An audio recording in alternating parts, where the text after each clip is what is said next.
Park lights are on. Brake pedal set.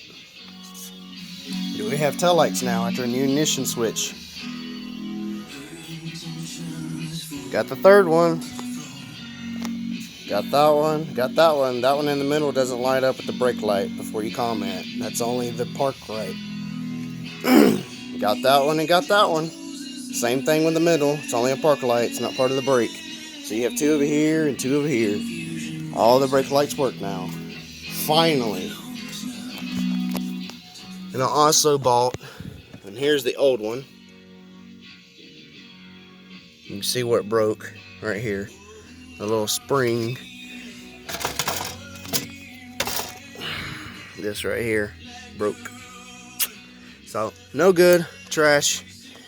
And I did buy a new horn piece.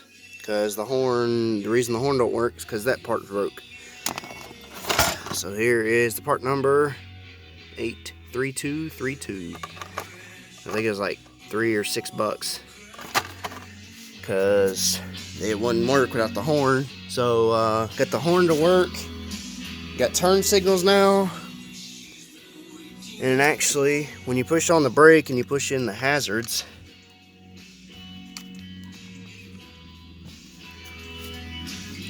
it's actually supposed to stop it.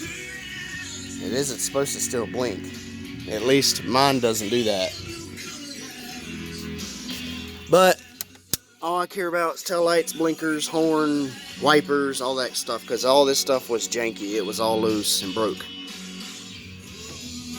So, left blinker.